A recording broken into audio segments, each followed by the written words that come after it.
Dice la Biblia que nos hermosea. Así que, ¿cuántos jóvenes hay aquí en esta tarde, noche? ¿Por qué no nos ponemos de pie y le damos un aplauso al que es digno de toda la gloria, de toda la honra, de todo el honor, de toda la majestad? Él es digno de autoridad, Él es digno de que todos le exaltemos, de que su pueblo le alabe. Estamos aquí, Jesús, por tu gracia, estamos aquí por tu misericordia. Alábalo, celébralo. Dile gracias, Jesús, gracias, porque por la multitud de tus misericordias no hemos sido consumidos.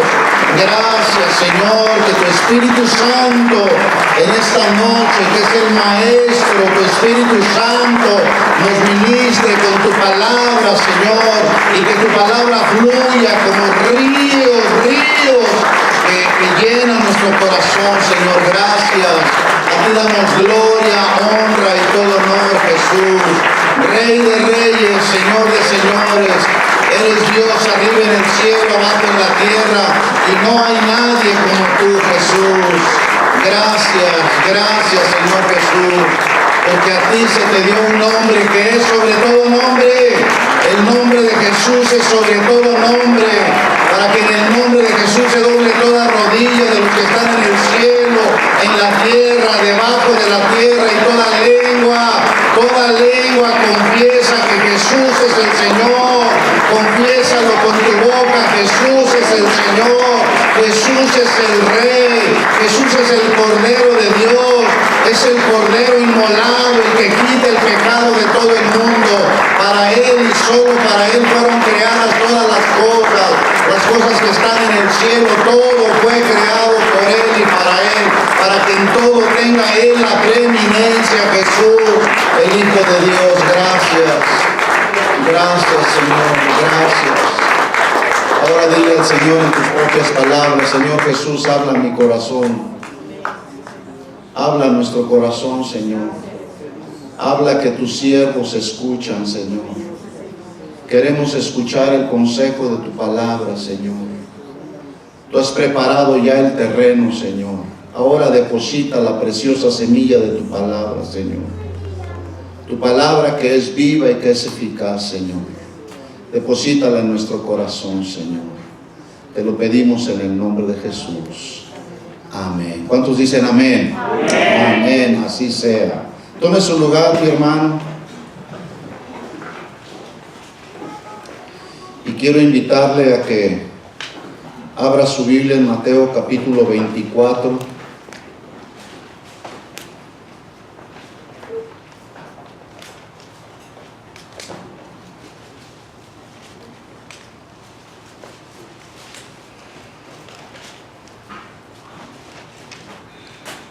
Vamos a estar hablando del tema que me asignó el pastor Marco.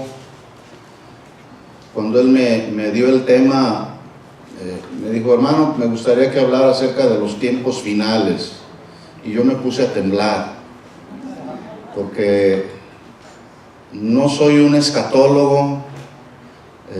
Conozco un poco de la escatología, que estudia los acontecimientos de los últimos tiempos, pero sí somos personas que sabemos, por lo que la Biblia dice, y entendemos cómo es la forma y la manera como debemos enfrentar los últimos tiempos. ¿Cuántos saben que estamos viviendo los últimos tiempos? ¿Sí lo sabía? Si no lo sabía, en estos días lo vamos a ir descubriendo, porque las señales que Jesús habló, que usted y yo veríamos con nuestros propios ojos, esas señales que veríamos ya las estamos viendo. Y para muestra, solamente antes de leer Mateo 24, le voy a leer una escritura donde el apóstol Pablo, yo considero que las dos cartas que el apóstol Pablo le escribió al joven pastor Timoteo fueron como su legado, como su testamento, como su riqueza, el tesoro que Pablo tenía, que fue acumulando a través de las revelaciones que Dios le dio a San Pablo y la inspiración que le dio para escribir pues casi la mitad del Nuevo Testamento, todas las cartas de Pablo, incluyendo estas dos. Yo veo cómo Pablo, siendo un padre espiritual de Timoteo, le delega y le deja todo una serie de instrucciones acerca de cómo él debía estar preparado para los últimos tiempos, pero también debía estar preparado cómo debía comportarse dentro de la iglesia del Señor. Y dentro de ese legado que el apóstol Pablo le dio a Timoteo, le dice: tú debes de saber cómo será el carácter de los hombres de los postreros días. El carácter de una persona, valga la redundancia, habla de su personalidad.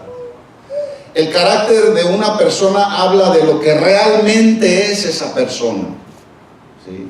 Y el carácter se genera aquí dentro. El carácter de todo ser humano está aquí en el corazón, en el alma, ¿sí? Y Jesús, dice la Biblia, que parte de su carácter era manifestar compasión y misericordia. La compasión y la misericordia son parte del carácter de Jesús. La humildad también son parte del carácter de Jesús. Y si usted y yo nos consideramos seguidores de Jesús, discípulos de Jesús, representantes del reino de Dios, pues parte del carácter que debemos de manifestar a la gente que no conoce del Señor es justamente compasión y misericordia. Y a veces eso es lo que menos hay en la iglesia, ¿verdad? Entonces Pablo le refiere a Timoteo y le dice: debes de saber esto, que en los postreros días vendrán tiempos peligrosos. Postreros días. Cuando la Biblia habla acerca de los postreros días, se está refiriendo al periodo de tiempo desde la resurrección de Jesucristo hasta nuestros días. ¿Desde cuándo? Desde la resurrección de Jesucristo hasta nuestros días. Por lo tanto, mis amados hermanos, debo decirle que estamos viviendo ya esos postreros días, que no solamente Jesús los habló y Jesús se refirió a ellos, sino también el apóstol Pablo. Dice entonces Pablo: debes de saber esto, que en los postreros días, dice, habrá o vendrán tiempos peligrosos. Yo creo, sin lugar a duda, estoy convencido que esos tiempos peligrosos ya los estamos viviendo. No sé cuántos estarán de acuerdo conmigo. Esos tiempos peligrosos ya los estamos viviendo. Dice: porque habrá, mire usted lo que dice aquí, habrá hombres amadores de sí mismos. Yo le pregunto a usted, ¿a su alrededor usted encontrará personas que son amadoras de sí mismo? Sí, bastante gente. Ahora, hoy hay un culto a la personalidad. Se le hace todo un culto a la personalidad. Tanto hombres y mujeres se quitan, se ponen, se aumentan, todo por amarse a sí mismos. Por lo tanto, lo que Pablo le está diciendo a Timoteo se confirma con lo que vemos a nuestro alrededor. ¿Sí o no? Hombres amadores de sí mismos, avaros, vanagloriosos, soberbios, blasfemos, desobedientes a los padres. ¿Cuántos tienen hijos aquí en este lugar? ¿Qué tan obedientes son los hijos?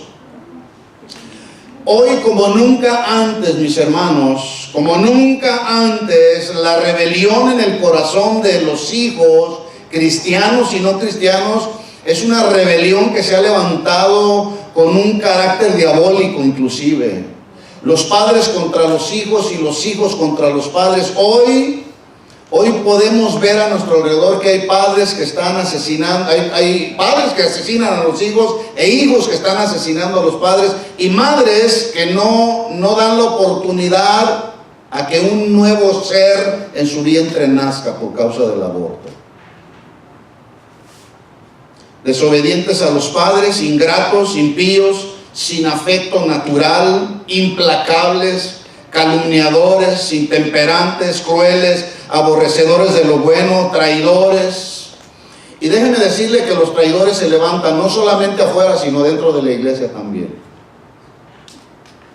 Traidores, impetuosos, infatuados, amadores de los deleites de este mundo más que de Dios. ¿Sí? Y termina Pablo diciendo que tendrán apariencia de piedad, pero negarán la eficacia de ella. A estos, evítalos. ¿Qué tenemos que hacer con todo este tipo de personas que manifiestan este carácter? Evitarlos. Sí. Entonces, mis hermanos, estamos viviendo los últimos tiempos. ¿Cuántos están de acuerdo conmigo? Pero el asunto y la pregunta que surge en mi corazón es, si ya sabemos que estamos viviendo los últimos tiempos, la pregunta es, ¿cómo los vamos a enfrentar? ¿Cómo vamos a enfrentar esos últimos tiempos? En la Biblia podremos encontrar consejos que nos ayudan acerca de cómo enfrentar estos últimos tiempos que estamos viviendo, ¿sí o no? Sí, sí los encontramos. A mí me gusta preguntar, así que me gusta hacer, cuando yo comparto la palabra, me gusta hacer preguntas y me gusta escuchar respuestas. Las preguntas son buenas, pero las respuestas son mejores porque las respuestas nos ayudan a ubicarnos y saber dónde estamos, ¿verdad? No basta solamente con preguntar, hay que responder para saber dónde estamos parados, ¿sí? Lo que no se sabe se aprende y lo que se ignora se pregunta también. Es bueno preguntar, ¿verdad? Así que, ¿cuántos saben que estamos viviendo los últimos tiempos? Amén. Así sea, así es, lo estamos viviendo.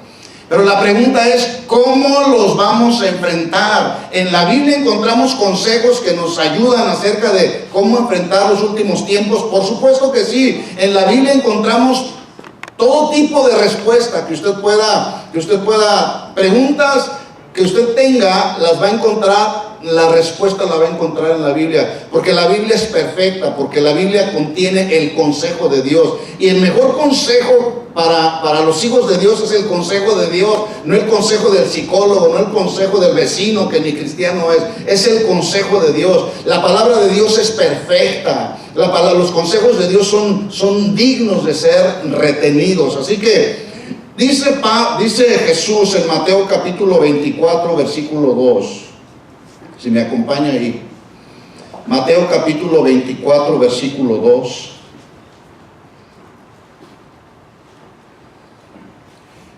¿Lo tiene ahí? Dice, respondiendo él, les dijo, refiriéndose a Jesús, ¿ven todo esto? Estaban en un lugar. Dice Jesús, de cierto les digo que no quedará aquí piedra sobre piedra que no sea derribada. Cuando dice ahí Jesús, de cierto que no quedará piedra sobre piedra que no sea derribada, se estaba refiriendo a la destrucción inminente de lo impotente y espectacular de la construcción del templo de Jerusalén, el cual, ese templo había sido construido con mucha atención, había sido construido porque era el templo donde descendía la presencia de Dios. Ese templo fue construido para darle gloria y darle adoración a Dios.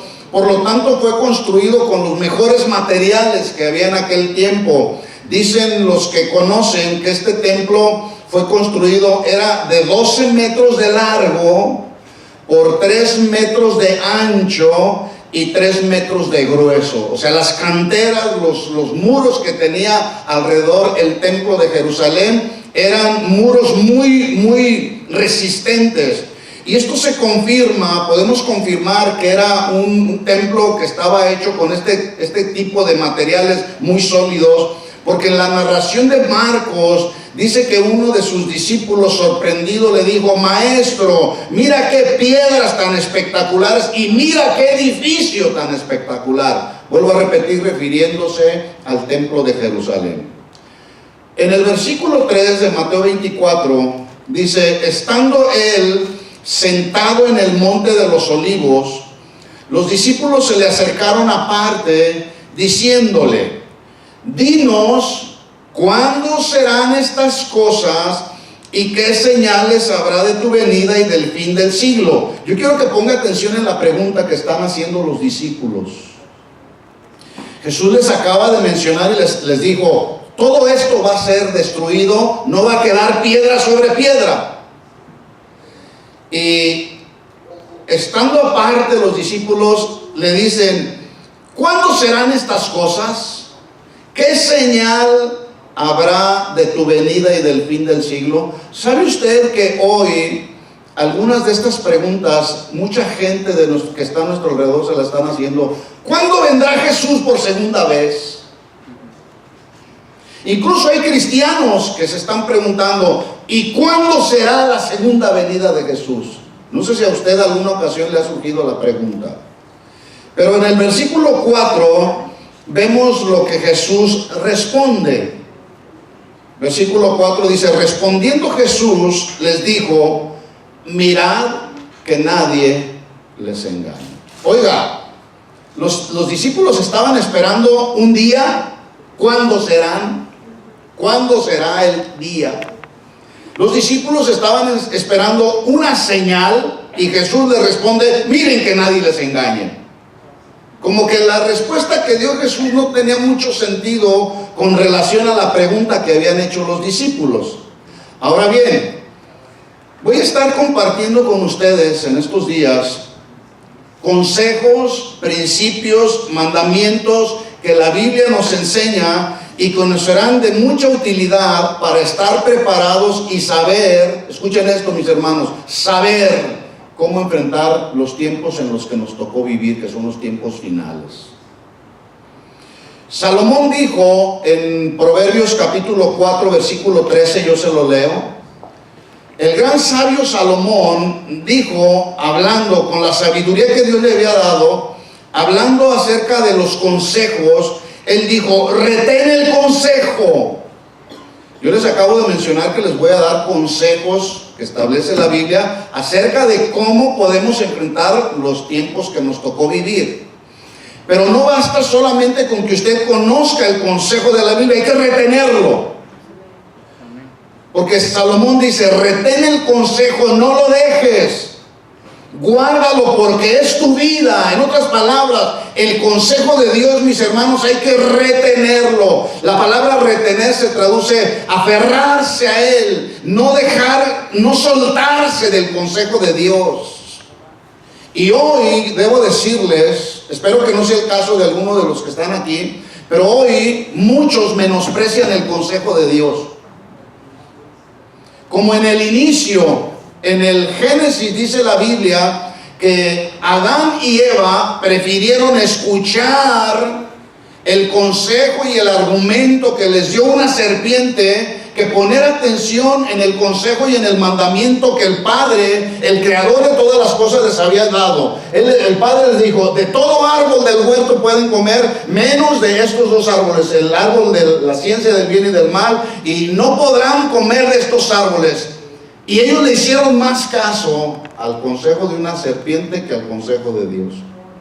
Hoy sigue sucediendo lo mismo, mis hermanos. Por eso es menester, es necesario que atendamos al consejo.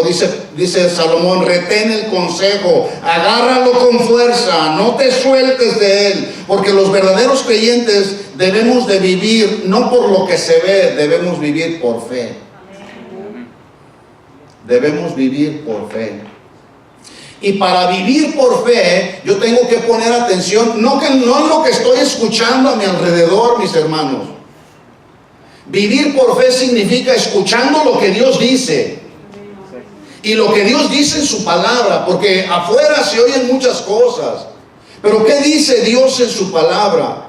Lo que se ve a nuestro alrededor, en lo que tiene que ver con la política, con la economía y en la sociedad, mis hermanos, es muy desalentador. Por eso la Biblia dice que el cristiano debe de vivir por fe y no por lo que se ve. ¿Qué es lo que se ve a nuestro alrededor? Les pregunto. ¿Quién me puede responder algo? ¿Qué se ve a nuestro alrededor? Aquí en la sociedad, ¿qué se ve? ¿Perdón? Corrupción. ¿Qué más? Maldad. ¿Algo más? Inmoralidad. A ver, levante la mano y me dice para identificarlos. A ver, aquí. Codicia, avaricia, gente amadora de sí mismo, el carácter de los hombres de los postreros días que mencionaba Pablo. ¿Los podemos ver en nuestros días? Implacables, calumniadores, traidores, blasfemos de las cosas de Dios, desobedientes a los padres. ¿Los podemos ver en nuestros días, sí o no? Sí, por lo tanto, entonces, todo lo que dice la Biblia nos confirma entonces que estamos viviendo los últimos tiempos. Entonces, lo que se ve a nuestro alrededor es muy desalentador. Por lo tanto, debemos ver las cosas celestiales. Nuestros ojos deben de estar puestos en el autor y el consumador de nuestra fe. Se llama Jesús. No en lo que se ve a nuestro alrededor. ¿Se acuerda usted de la historia de Pedro con Jesús? Jesús que viene caminando sobre las aguas. Los demás discípulos que estaban ahí en la barca pensaron que veían a un fantasma, pero por ahí alguno dijo: es Jesús, es el maestro. Y Pedro, que era el que tomaba siempre las iniciativas, Pedro, que era el impetuoso, le llamó a Jesús y le dijo: si eres verdaderamente Jesús, manda que yo vaya para allá. Y el Señor le dice: acércate a mí, Pedro. ¿Caminó sobre las aguas Pedro, sí o no? Sí caminó sobre las aguas. ¿Se hundió Pedro en las profundidades de las aguas, sí o no? Sí se hundió. ¿Por qué? Porque volteó a su alrededor a ver lo natural. Mientras usted y yo mantenemos nuestra mirada en lo celestial, estaremos seguros. Pero cuando empezamos a poner nuestros ojos en lo terrenal, estaremos en problemas, mis hermanos. Sí. El ver lo que vemos a nuestro alrededor ha creado en el corazón de mucha gente cristiana y no cristiana, ha creado inseguridad, incertidumbre, ha creado temor. Por lo tanto, una de nuestras responsabilidades como pastores en una congregación es instruir a la grey de Dios, ayudarles con el consejo de Dios, con la palabra de Dios, a fortalecer nuestra fe. Porque dice Romanos 1:17 que el justo por la fe vivirá. No dice el justo por lo que ve vivirá. ¿Verdad que no dice así? El justo por la fe vivirá. Así que el asunto con los tiempos finales no es si los estamos viviendo o no. El asunto para nosotros, los hijos de Dios, es cómo los verdaderos hijos de Dios vamos a enfrentar los tiempos finales. Y yo le voy a proponer algunas opciones. Usted puede enfrentar los últimos tiempos o los tiempos finales con la paz de Dios o con temor. ¿Qué dije yo? Con paz de Dios o con temor. Pero cada uno de nosotros decidimos. Yo he decidido hacer de Jesús el Señor que me da la paz. De hecho, el mismo Jesús, quien es la paz, porque es uno de los atributos de Dios. Dios es paz, como Dios es amor. Jesús dijo: mi paz les dejo, mi paz les doy. Yo no les doy la paz como la da el mundo. Por lo tanto, si yo soy un hijo de Dios que sé que debo de vivir por fe y no por lo que se ve, voy a vivir en estos últimos tiempos, en tanto Jesús no regrese, yo los voy a vivir en paz, confiando en Él, esperando en Él, como cantábamos hace un momento. Señor, de mañana me presentaré ante ti y ahí esperaré, Señor, y ahí te adoraré, y ahí confiaré en ti, y ahí depositaré, Señor, toda mi confianza en Él. Porque quien confía en Jesús está seguro. El que confía en las cosas de este mundo le provocará mucha inseguridad, porque eso es lo que se ve a nuestro alrededor. Entonces, ¿cómo vamos a enfrentar los últimos tiempos? ¿Con paz o con temor? ¿Cómo podemos enfrentar los tiempos finales? ¿Con fe o con inseguridad? ¿Confiando en Dios o desconfiando de sus promesas? Pero otra de las formas en cómo usted y yo podemos enfrentar los tiempos finales, escuchen bien esto, es mirando que nadie nos engañe. Por eso a la respuesta del maestro, la respuesta de Jesús a la pregunta de los discípulos, no fue cuándo serían esas cosas. La respuesta del maestro fue: mira que nadie te engañe. Diga conmigo: voy a mirar que nadie me engañe. Porque Satanás, el diablo, nuestro adversario, el acérrimo rival de los cristianos desde el Génesis ha trabajado con una herramienta que le ha sido muy útil. Esa herramienta se llama engaño. ¿Cómo se llama esa herramienta? Se llama engaño. Y si es religioso, es más efectivo en contra de los creyentes. Esta palabra engaño, para los que están anotando, es bueno que anoten, porque a veces queremos dejar todo a la mente. En la mente se nos escapa, ¿sí? No, especialmente cuando no tenemos mucha capacidad de retención. Por eso es bueno anotar, hacer anotaciones. La palabra engaño, según la Real Academia Española, escuchen bien, porque esta es una herramienta. Necesitamos conocer cómo enfrentar los tiempos finales. Y uno de las formas y maneras es sabiendo, entendiendo que uno de los propósitos del enemigo es engañar. Por lo tanto, yo no me voy a dejar engañar. La palabra engaño, según la traducción de la Real Academia Española, es la acción y el efecto deliberado de engañar. Efecto deliberado de engañar. Y lo hacen con premeditación, alevosía y ventaja. Y para que haya engaño se necesitan personas que saben engañar a otras personas. ¿Estamos de acuerdo? Satanás es el engañador por excelencia, es el padre de mentira. Pero él usa personas para engañar a otras personas. También la palabra engaño significa inducir a alguien a tener por cierto aquello que no es cierto, ¿verdad? Yo les dije que una de las herramientas que el enemigo está usando es el engaño, y si es engaño religioso es mucho mejor. Y quiero decirles algo, mis hermanos, lamentablemente ahorita en estos tiempos que estamos viviendo se ha levantado mucho engaño religioso. Engaño también significa darle a la mentira una apariencia de verdad, produciendo solamente una ilusión óptica. Mira qué tremendo cristiano es. Mira qué tremendo pastor, mira qué tremendo predicador, es decir, tiene unción, cuando es pura apariencia de piedad. Quiero decirles que hoy, como nunca antes, se está viviendo un cristianismo de mucha apariencia. Mucha apariencia. Un cristianismo muy artificial. Estas flores ¿son reales o son artificiales? ¿Cómo se dio cuenta? A todas luces se deja ver que son flores artificiales, ¿verdad? Bueno, así como estas flores, hay mucho cristianismo artificial que parece como que son cristianos, y muchos asumen ser cristianos por el hecho de llegar a una congregación. Ya soy cristiano. ¿Cuántos saben que el hecho de que una persona esté dentro de una congregación cristiana no lo hace cristiano? ¿Sí sabía? ¿Qué es lo que hace? Pregunta, ¿qué es lo que hace a una persona verdaderamente un cristiano? ¿Qué es lo que hace? ¿Qué? Dígalo fuerte. Nacer de nuevo. Jesús se acercó con Nicodemo y le dijo: Nicodemo, ¿quieres ver el reino de Dios? Te es necesario nacer de nuevo.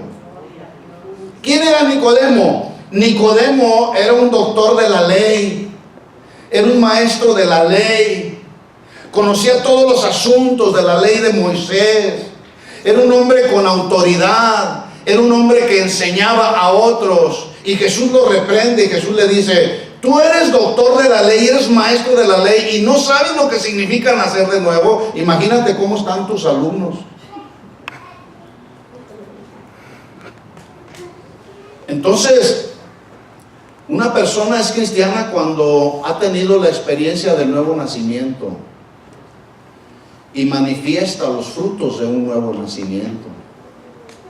Y hoy hay tantas sorpresas de personas que están detrás de un púlpito o personas que están ahí en una congregación cuando verdaderamente no han nacido de nuevo. Están viviendo un cristianismo de mera apariencia, ¿sí? Y están viviendo un cristianismo de engaño, porque engaño es darle a la mentira una apariencia de verdad, produciendo solamente una ilusión óptica. Para lograr sus propósitos de engaño, Satanás, a través de las generaciones, se ha valido de personas engañadas para engañar a otros y desviarlos de los propósitos de Dios. Por eso, mis hermanos, hay que retener el consejo de Dios. Por eso hay que escudriñar las Escrituras. Por eso hay que meditar en las Escrituras. Por eso hay que amar las Escrituras. Por eso es que hay que alimentarnos de las Escrituras. Por eso es que hay que escudriñar, significa escarbar y cavar profundo para poder encontrar la revelación de lo que realmente Dios nos quiere hablar, para que no te engañen,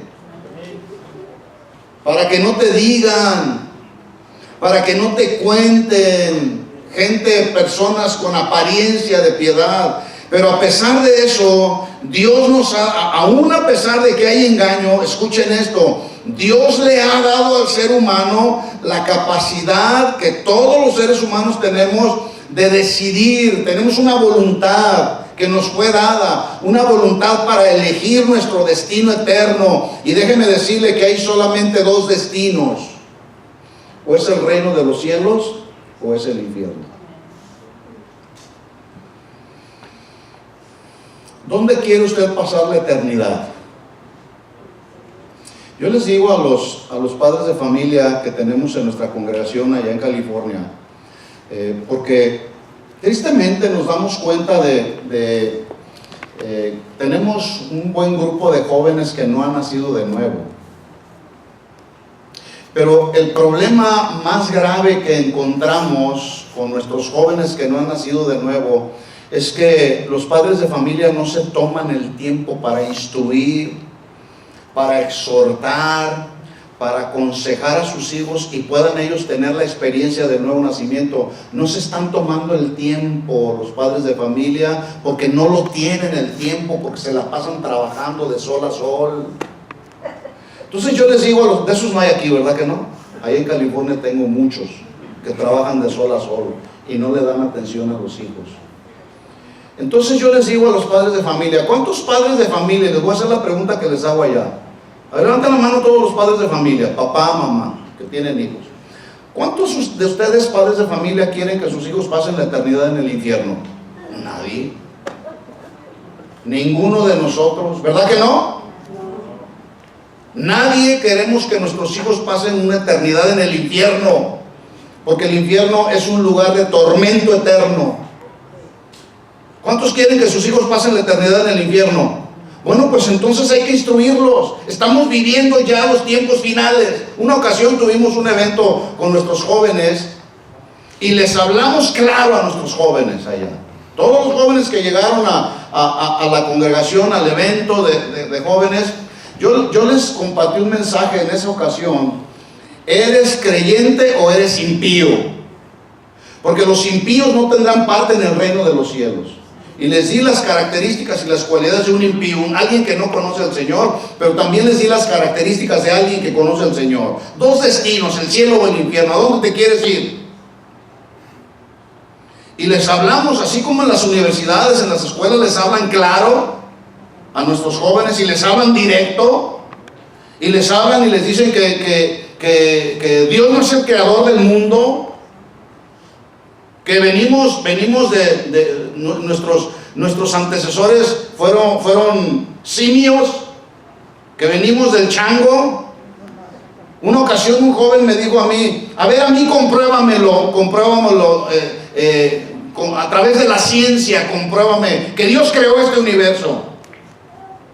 Le dije, mira, no te lo puedo comprobar, no te lo voy a comprobar. Hay muchas evidencias de la creación que la Biblia nos enseña, ¿sí? Pero vivir la vida cristiana es un asunto de fe, mis hermanos. No es un asunto que tenga que ver con la ciencia. La ciencia, los científicos, la ciencia es interpretativa, como la historia es interpretativa también. Pero lo que la Biblia dice no es interpretativo. Lo que la Biblia dice es la palabra de Dios. Y lo que dice Dios es que en el principio fueron creados los cielos y la tierra, y Dios dijo a través del poder de su palabra, sea la luz, y fue la luz. Y eso es lo que yo creo, lo que dice Dios en su palabra. Entonces se levantó ese día un pastor y dijo, yo no vuelvo a traer a mis jóvenes a este evento porque aquí les hablan muy duro. un pastor. Porque aquí les hablan muy crudamente. Bueno, es una realidad bíblica que alguien que no nazca de nuevo y muere se va a ir a pasar una eternidad en el infierno, ¿sí o no? Sí. No lo digo yo, lo establece la Biblia. Y Jesús se lo dijo a Nicodemo: ¿quieres conocer y ser parte del reino de Dios? Necesitas nacer de nuevo. Juan 1:12 dice: mas a todos los que le recibieron, a los que creen en su nombre, les dio potestad, autoridad, derecho de ser llamados hijos de Dios. Les dio potestad y derecho de ser, ¿qué? Llamados hijos de Dios. No éramos hijos de Dios, éramos hijos del diablo, porque las obras del diablo hacíamos, ¿sí o no? Sí. Y a la gente les parece crudo cuando uno lo expresa de esa manera. Pero antes de conocer al Señor éramos hijos del diablo, porque las obras del diablo hacíamos, ¿sí o no? Pero ¿cuántos le dan gloria a Dios? Porque Él vino y nos rescató, vino la luz a nuestra vida, tuvimos la oportunidad de nacer de nuevo, fuimos expuestos al poder de la predicación del Evangelio y vino luz a nuestro corazón y nacimos de nuevo y ahora vivimos una nueva vida en Cristo Jesús. ¿Cuántos le dan gloria a Dios, a Jesús, por la nueva vida que Él nos ha dado?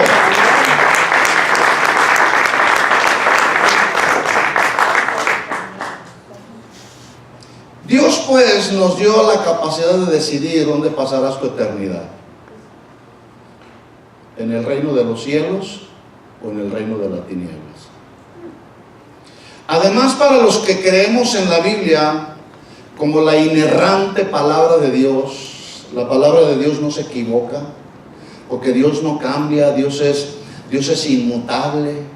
Además de ser omnipotente, omnipresente y omnisciente, es inmutable. Dios no cambia, ¿sí? Entonces, para los que creemos en la inerrante palabra de Dios, aquí la palabra de Dios nos dejó enseñanzas, principios, doctrinas, para que en el momento en que usted y yo podamos seguirlas, podamos ser librados de los engaños de Satanás. Por eso Pablo le dijo a Timoteo en el mismo capítulo 2, en la segunda carta, en el capítulo 3, versículo 16, versículos que todos nos conocemos, porque la palabra de Dios es inspirada por Dios, la escritura es inspirada por Dios y es útil. ¿Es útil la palabra de Dios para los cristianos? Sí, es útil para enseñar, para redarguir, para corregir, para instruirnos en justicia, a fin de que el hombre de Dios sea perfecto, maduro, enteramente preparado para toda obra, para toda obra. Y en esa obra que desarrollamos, no ser engañados por Satanás, mis hermanos.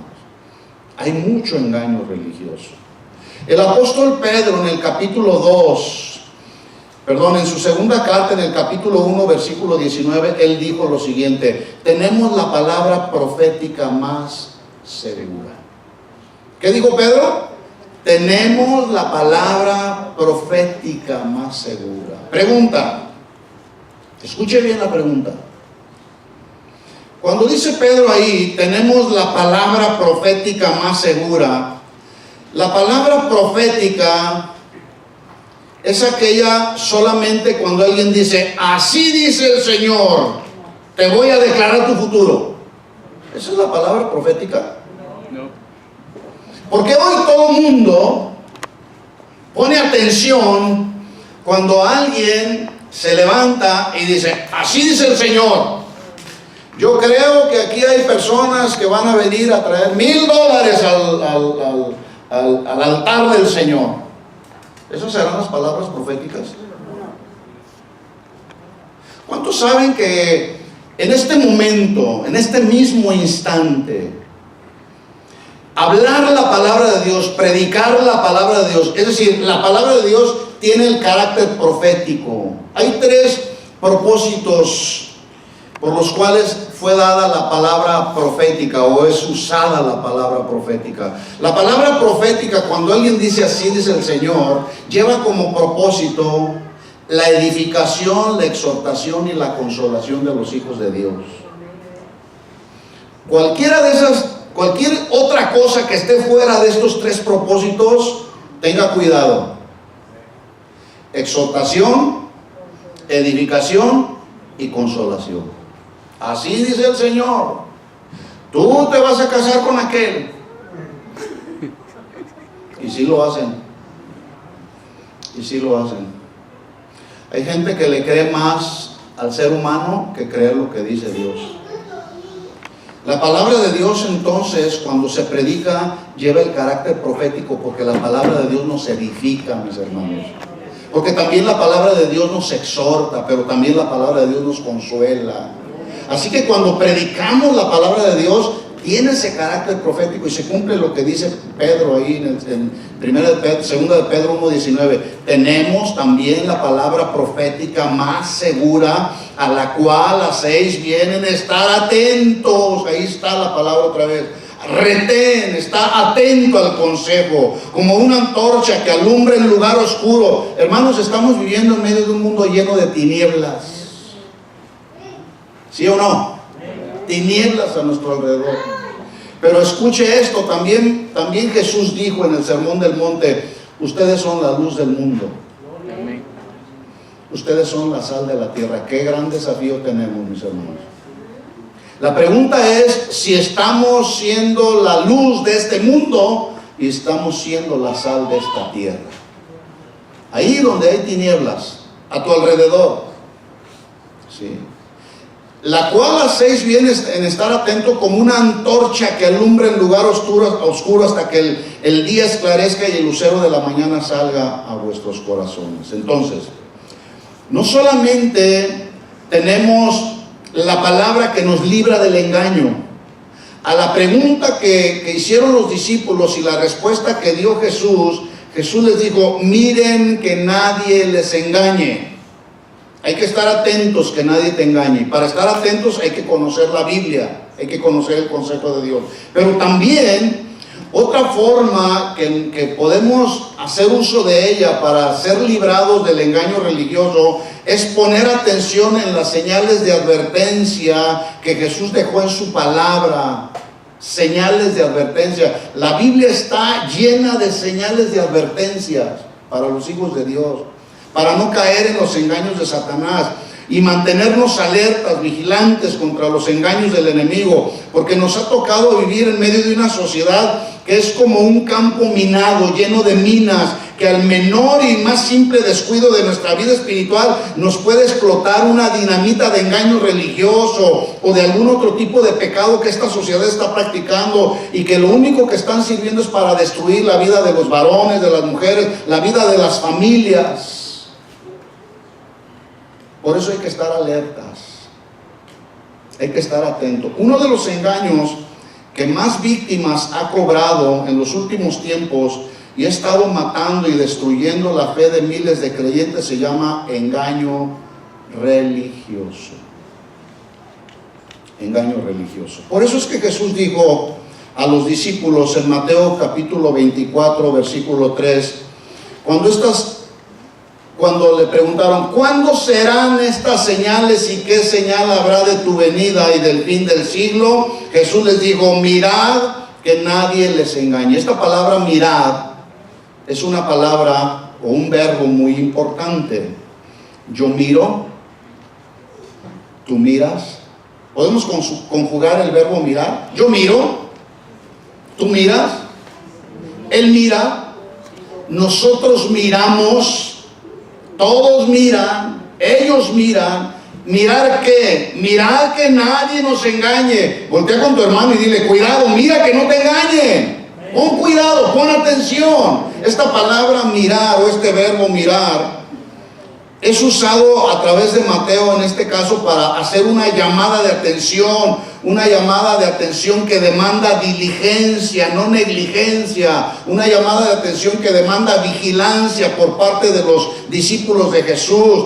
Los tiempos finales a los que Jesús se refiere serían caracterizados por el peligro constante del engaño religioso. En otras palabras, Jesús habla más del engaño religioso que de otras calamidades que sufriríamos en los últimos tiempos. Por ejemplo, en 3 ocasiones Jesús habla del engaño religioso. Mire lo que dice ahí la Escritura. Mateo 24, 5. Vendrán muchos en mi nombre diciendo, yo soy el Cristo, y a muchos ¿qué? Engañarán. ¿Alguien sabe lo que significa la palabra Cristo? ¿Perdón? Dígalo fuerte, mi hermano. El ungido de Dios. Y hoy muchos se han sentido los ungidos de Dios. Incluso los presentan en las grandes convenciones de pastores, de gente. Ahora con ustedes, el gran ungido de Dios. Cuando el único ungido de Dios se llama Jesús, mis hermanos.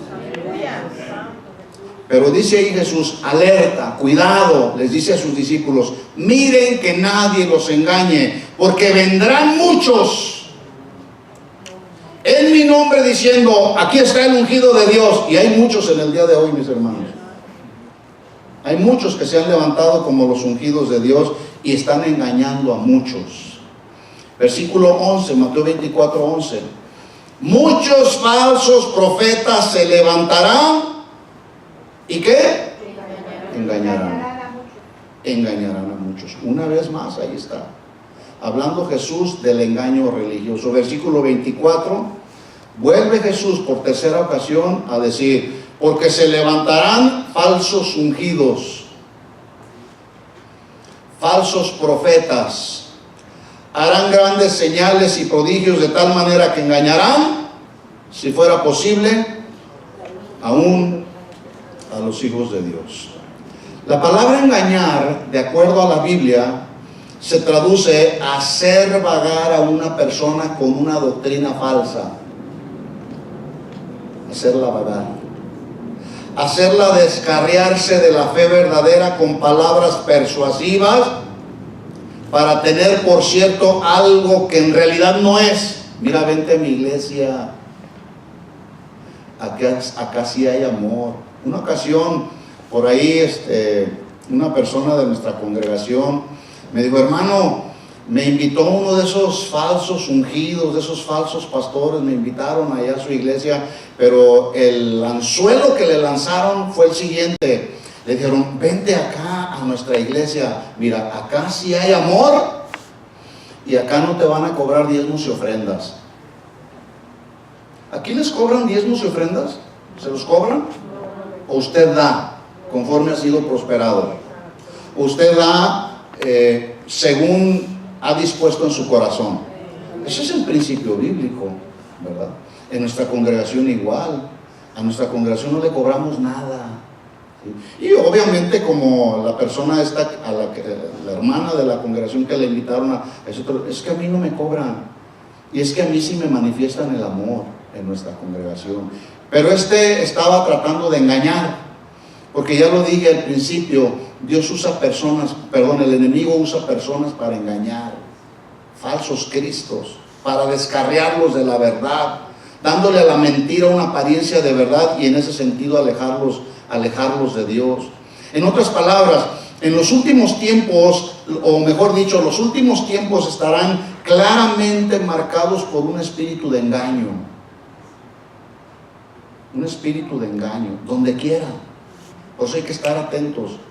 Sí, hay que estar alertas, atendiendo al consejo de Jesús. Mirad que nadie les engañe. Y no basta solamente con decir, voy a ver al hermano. No, voy a ver sus intenciones.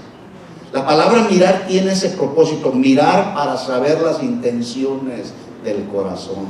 Porque el corazón es engañoso más que todas las cosas, dijo Jeremías, y perverso. ¿Quién lo conocerá? Solamente Dios. Así que Jesús habla en Mateo 24 y hace 3 advertencias en 3 versículos. Yo siempre lo he dicho, cuando Dios habla una vez es importante, cuando Dios habla 2 veces es muy importante, pero cuando Dios habla 3 veces es sumamente importante.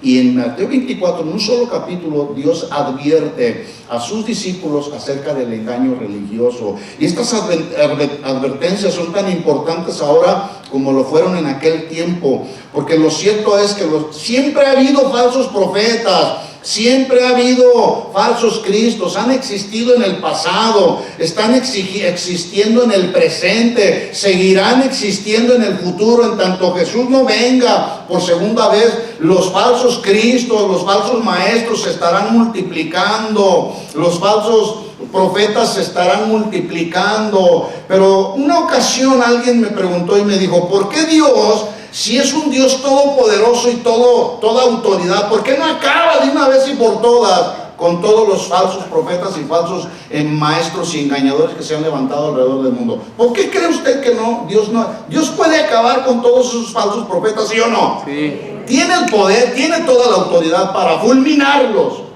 La Biblia dice que si no fuera por la multitud de sus misericordias, ya hubiésemos sido consumidos. Que esa palabra consumir se traduce fulminar. Ya hubiésemos sido fulminados. ¿Por qué Dios no fulmina toda esa bola de falsos maestros y falsos pastores? ¿Por qué no los fulmina? Yo les pregunto. ¿Alguien se ha puesto a pensar en esa verdad? ¿Por qué no los fulmina Dios teniendo todo el poder, teniendo toda la autoridad? ¿Por qué no acaba con ellos? Les pregunto. ¿Por qué? Por su misericordia. Pero ¿saben también por qué? Porque Dios está probando nuestra fe. Dios está probando nuestra fe.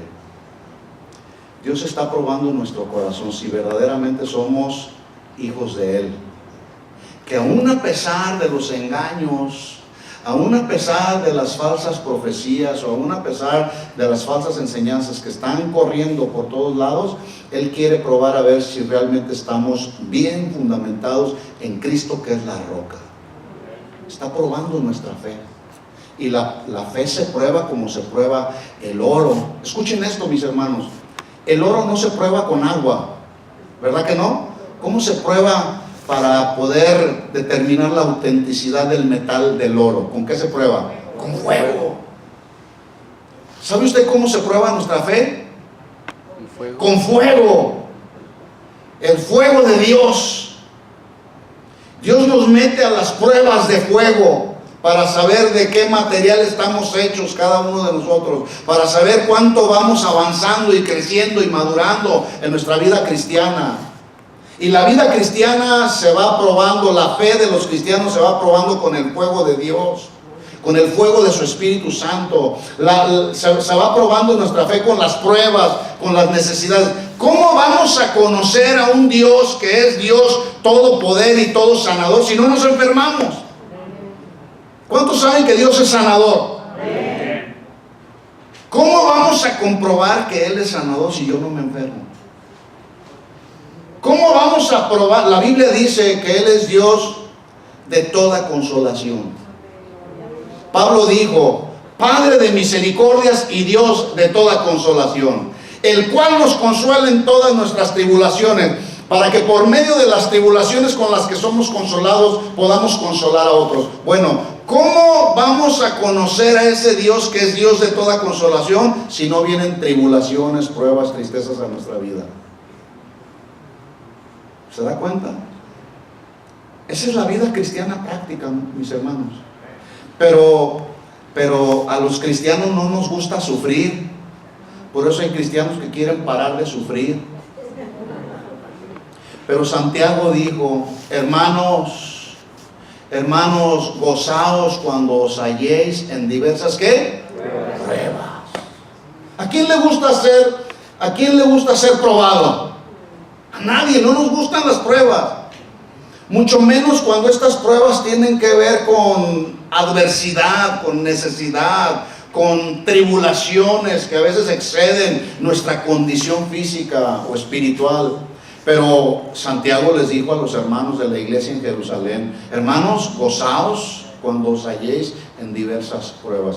Y el panorama que estaban viviendo los cristianos de la iglesia de Jerusalén, escuchen esto, cuando Santiago les dice estas palabras, gócense cuando se hallen en diversas pruebas, ¿saben en qué condición estaban los cristianos de la iglesia en Jerusalén? Había persecución. Había persecución en ese tiempo. Y al tremendo de Santiago se le ocurre escribirle a los hermanos de la iglesia en Jerusalén: hermanos, gozaos cuando os halléis en diversos. ¿Se puede usted imaginar, mientras ellos están en la persecución, estar leyendo esa carta? ¿Qué hubieran pensado de Santiago? Pero ese regocijo o ese gozo al que Santiago se estaba refiriendo no es el gozo que nos dan las cosas materiales de este mundo, es un gozo que proviene de Dios. A ese gozo se estaba refiriendo Santiago. Gócense, pero que sea el gozo que proviene de Dios, el gozo que nos produce la gracia de Dios para ayudarnos a soportar las pruebas, las tribulaciones. Pero gocémonos porque somos probados por Dios, para que nuestra fe sea probada y sea aprobada, no que nuestra fe sea aprobada y reprobada. Cuando Dios nos mete a una prueba, la prueba de nuestra fe lleva como propósito por parte de Dios, lleva como propósito la expectativa de aprobarnos, no de reprobarnos. Pero para eso hay que estar bien fundamentados en la palabra de Dios, mis hermanos, porque si no va a venir el enemigo y nos va a zarandear como zarandearon a Pedro. Jesús le dijo a Pedro: Pedro, Satanás me ha pedido permiso para zarandearte. Escuchen esto, mis hermanos: Satanás no puede hacer nada sin el permiso de Dios. Y esta es una verdad real y objetiva que usted y yo necesitamos vivir justamente en estos últimos tiempos. Satanás no va a poder hacer nada en tu vida si Dios no se lo permite. Cuando somos sometidos a la prueba de nuestra fe, escuchen esto: alguien dijo que cuando un cristiano es sometido al fuego de la prueba, Dios nos mete en el horno del fuego de la prueba, pero Dios mantiene su mano en el termostato. ¿Sí? Él tiene el control del termostato. Y cuando Él se da cuenta que nuestra vida cristiana necesita más fuego, le sube a la temperatura.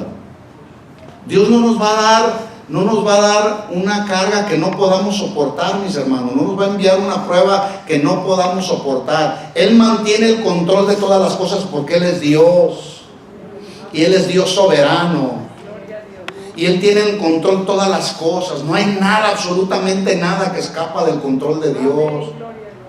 Dios tiene la mano en el termostato mientras tú estás en la prueba, en el horno de prueba. Y una vez que el Señor te ha aprobado, empieza a bajar la temperatura. Y baja la temperatura. Y entonces empezamos a descansar de nuestras pruebas. Viene la calma, viene la consolación, viene la fortaleza de Dios. Pero una vez que el Señor nos da la oportunidad de reposar, entrar en su reposo, descansar en Él, confiando en Él, vuelve a meternos a otra prueba. Esa es la vida del cristiano, mis hermanos. Pero a los cristianos no nos gusta ser probados, pero resulta que es a través de las pruebas que nuestra fe es probada. Y cuando nuestra fe es probada, es para que podamos resistir en el día malo. El apóstol Pedro dijo: sed sobrios y velad. Así dijo Pedro, ¿verdad? Sed sobrios y velad. Primera de Pedro capítulo 5, versículo 8. Porque vuestro adversario, ¿cómo dice? Anda como león rugiente buscando a quien devorar. Y eso es el trabajo de Satanás. Y déjenme decirle, Satanás está haciendo muy bien su trabajo. Está buscando a quien devorar. Está buscando a los débiles en la fe. Está buscando a aquellos que no están en comunión con el Padre. Está buscando a aquellos que están siendo negligentes en su responsabilidad y compromiso cristiano. A esos son a los que anda buscando Satanás. Anda ahí buscando a quien devorar, a quien tragar vivo, dice la traducción para la palabra devorar, tragar vivo. Pero luego dice el versículo 9: al cual resistid firmes en la fe. ¿Sí sabía eso? A Satanás se le resiste firme en la fe. A Satanás no se le resiste pisoteándole la cola, o quebrándole los cuernos, o reprendiéndolo. Te ato, Satanás. Y ahí está la gente atando a Satanás. Así no se trabaja contra Satanás ni sus obras. Al diablo se le resiste firme en la fe. ¿Cuántos tienen fe? Amén.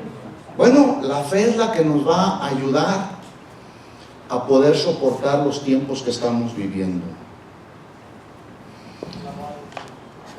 Tenemos la responsabilidad, los pastores, los ministros, los que enseñamos la palabra del Señor, de cuidar, de advertir a la grey de Dios cuando se encuentra en peligro de ser engañado.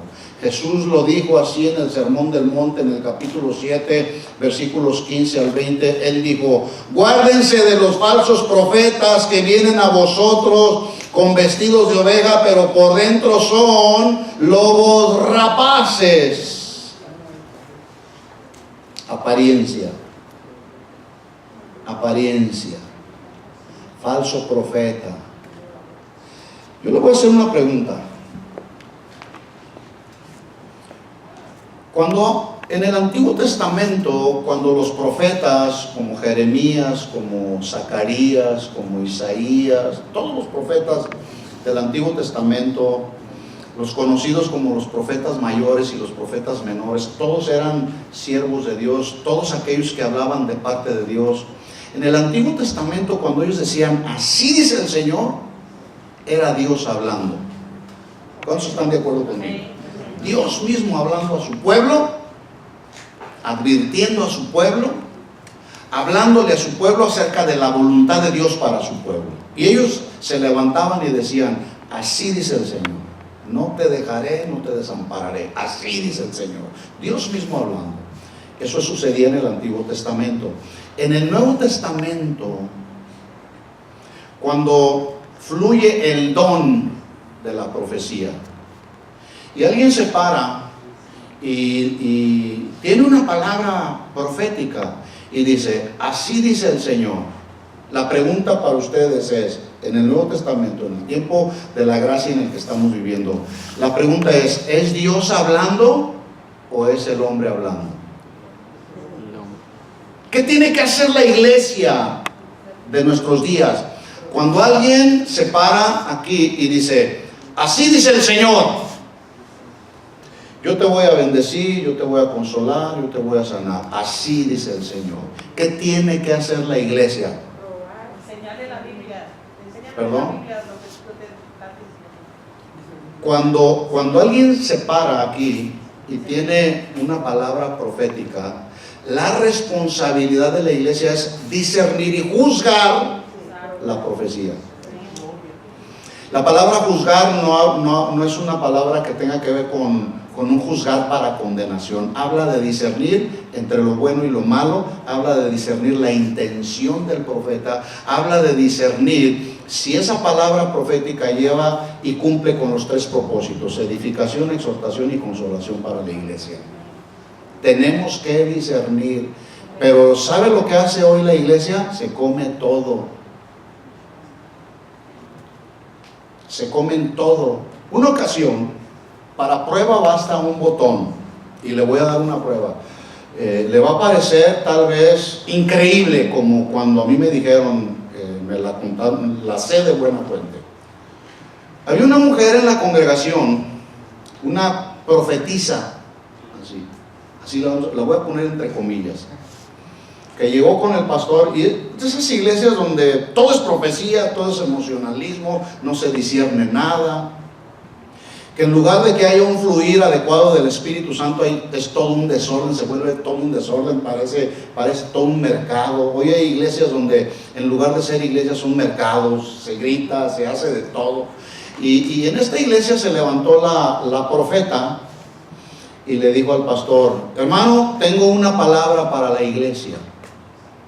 Y pues el pastor la tenía en muy buen estima y en muy buen reconocimiento. Adelante, hermana, tiene la palabra. Y la hermana se para y dice: hermanos, así dice el Señor me mostró hoy en la mañana que todos debemos lavarnos los pies, así que traigan las toallas, traigan los recipientes, formémonos todos aquí en una sola fila y nos vamos a lavar todos los pies. Jesús enseñó acerca de la grandeza del servicio. Él mismo lo hizo. Él lavó los pies de sus discípulos, pero en esa acción literal Jesús estaba enseñando una verdad espiritual que tiene que ver con la grandeza del servicio. ¿Estamos claros? Juan capítulo 13, usted puede ver la historia ahí de Jesús lavando los pies de los discípulos.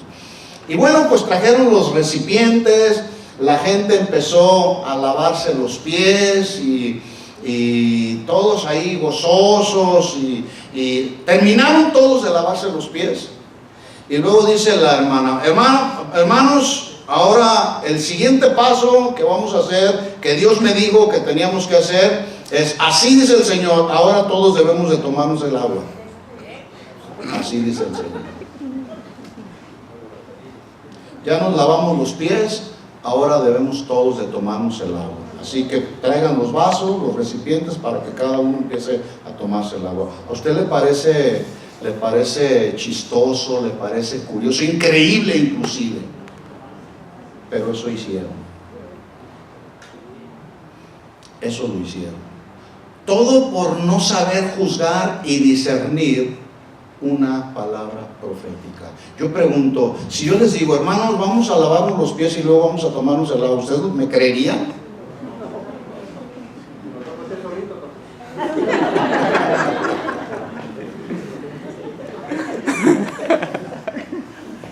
Una ocasión, voy a tratar de terminar ya con esto porque tenemos que terminar, pero mañana continuamos, tengo bastante material.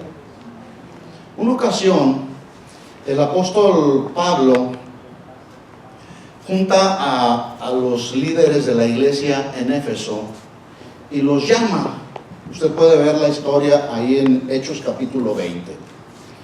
Y les dice, les da instrucciones el apóstol Pablo. Les dice: mirad por vosotros.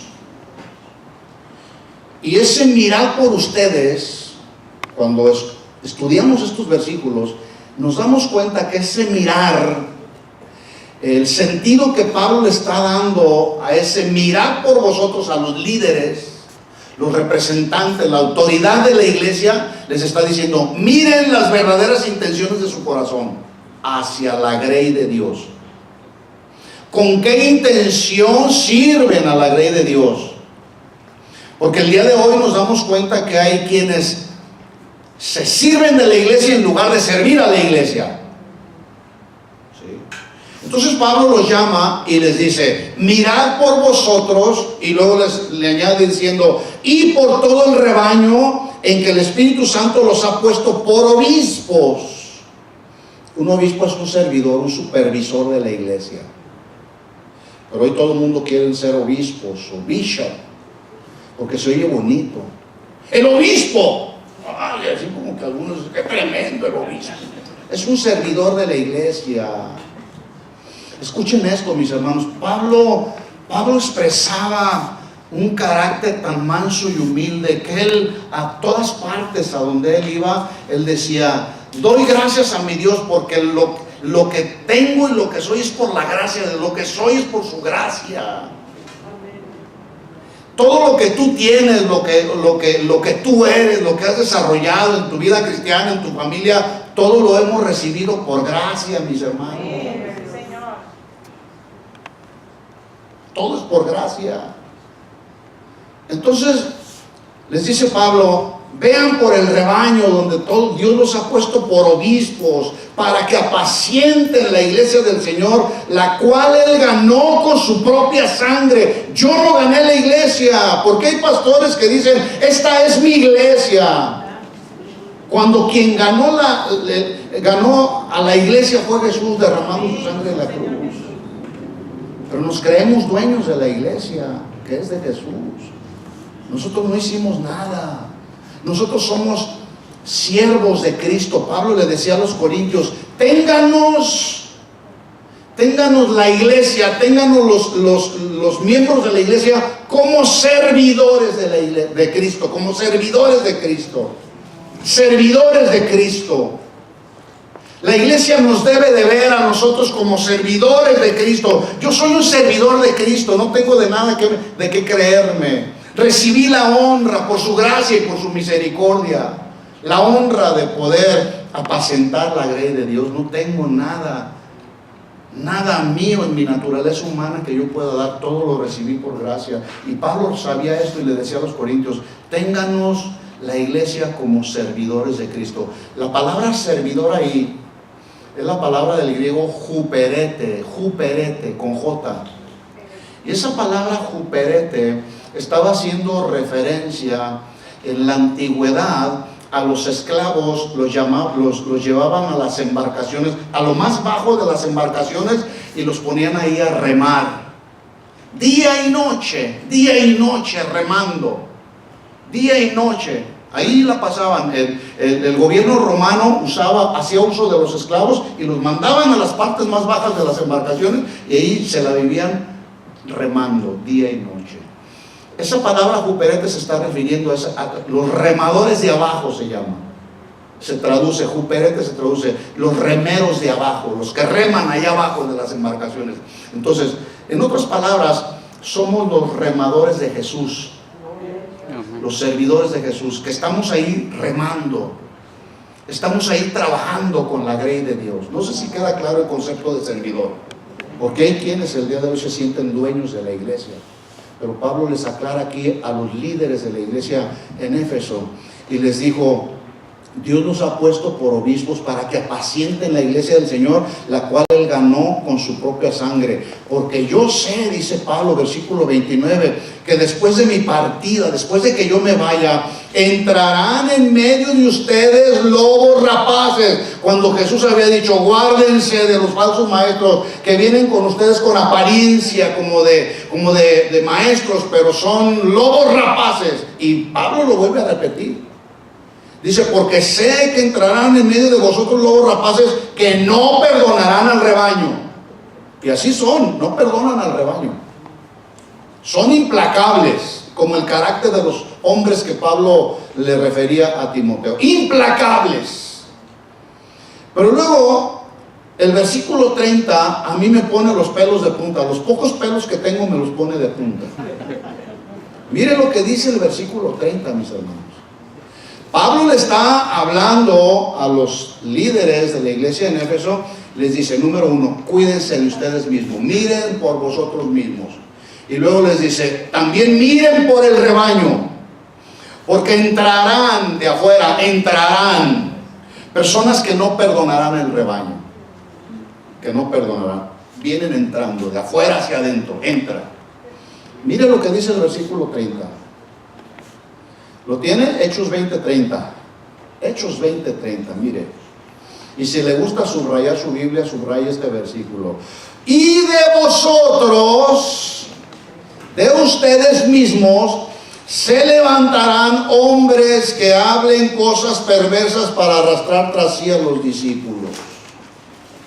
Wow. Mira que nadie te engañe. Voltea a ver a la persona que tienes junto a ti. De vosotros se levantarán hombres que hablen cosas perversas para arrastrar tras sí a los discípulos. Espero no sea alguien aquí. De en medio se levantan gente traicionera. Yo me di cuenta,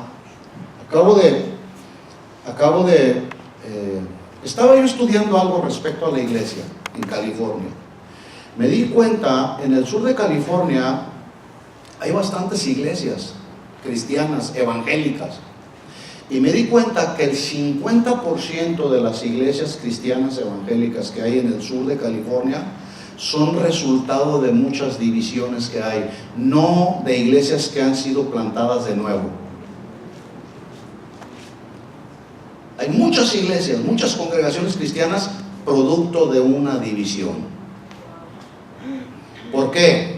Porque se levantaron de en medio hombres y mujeres. Cuando dice ahí se levantarán hombres, se refiere al género humano, para que no vayan a pensar las mujeres que las mujeres estamos excluidas. No, también las mujeres se levantan y se rebelan. con el espíritu de Jezabel. ¿Sí? Se levantaron personas y dividieron iglesias en el sur de California. Por eso se han multiplicado las iglesias. No porque haya quienes están plantando más iglesias y están surgiendo más iglesias. Son el producto y el resultado de personas con malas intenciones dentro del corazón, intenciones perversas a las que se refería Pablo. Dividen una iglesia y ya se formó otra iglesia. Por ejemplo, estos de este lado, no estamos de acuerdo con los de este lado, nos vamos, y se dividió la iglesia y hacen su propia iglesia. Eso está pasando. Por eso el consejo de Jesús a los discípulos fue: mirad que nadie los engañe, porque vendrán muchos en mi nombre diciendo: aquí está el ungido de Dios, déjenlos a estos y vamos nosotros con el ungido de Dios. De en medio de vosotros se levantarán hombres que hablen cosas perversas para arrastrar tras sí a los discípulos. Versículo 31, y termino con esto. Por tanto, ¿qué debemos hacer?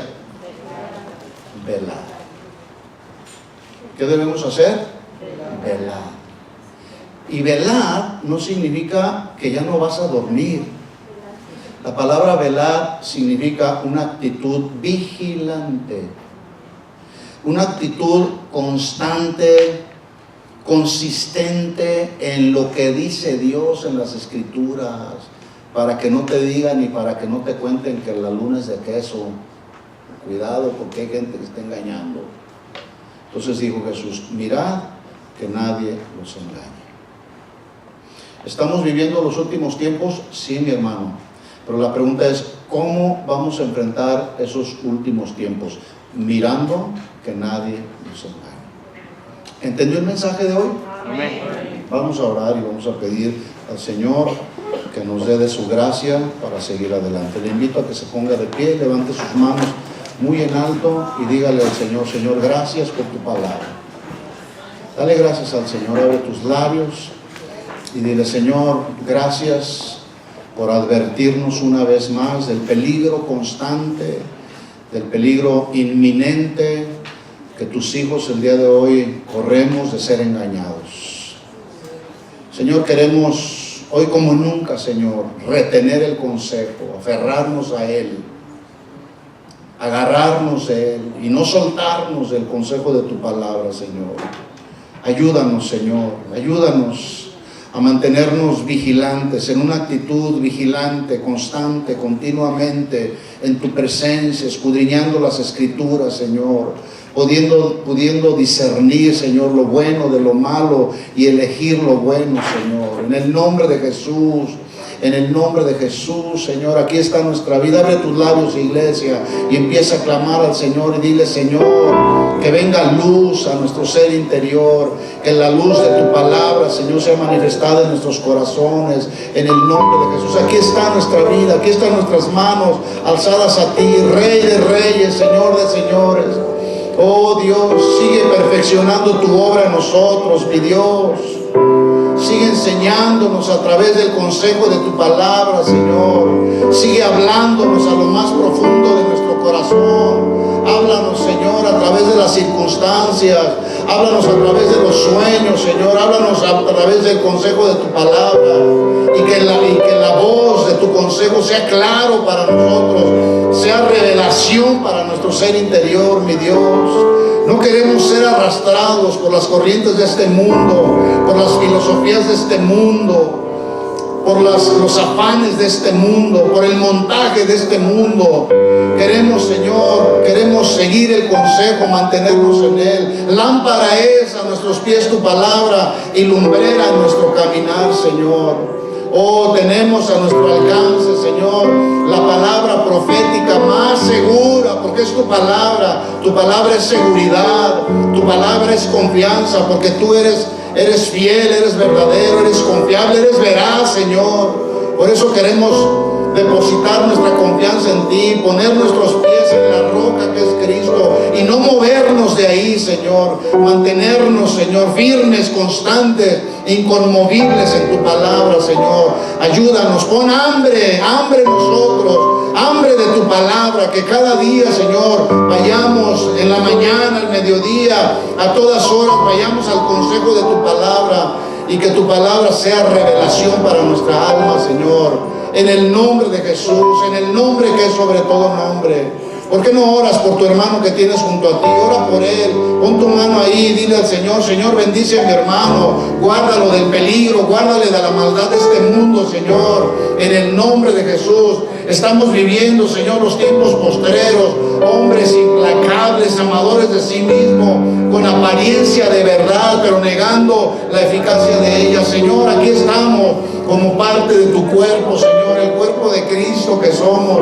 representantes tuyos, Señor. Aquí estamos, ayúdanos, Señor, guarda nuestras vidas, guarda nuestros corazones, guarda nuestros pensamientos, que la paz que sobrepasa el entendimiento humano guarde nuestros corazones y nuestros pensamientos en Cristo Jesús. Oh Dios, oh Señor, oh Dios, derrama en este lugar hambre y sed por tu palabra, Señor, por buscar caminar siempre en la verdad de tu palabra, Señor. Mi Dios, estamos viviendo estos tiempos finales, Señor. Hay mucho engaño a nuestro alrededor, hay mucha falsa doctrina, hay mucha falsa profeta, Señor. En el nombre de Jesús queremos mantenernos en la luz de tu palabra, en la verdad de tu palabra, Señor. Oh mi Dios, aquí estamos, Señor. No permitas que seamos fácilmente movibles con tanto viento de doctrina, Señor. En el nombre de Jesús nos encomendamos a ti y a la palabra de tu gracia, que es la única que tiene el poder para sobreedificarnos, Señor. En el nombre de Jesús, y a ti sea toda la gloria, toda la honra y todo el honor. Y la iglesia del Señor dice: amén, que así sea. Dale un aplauso de alabanza a nuestro Señor Jesús.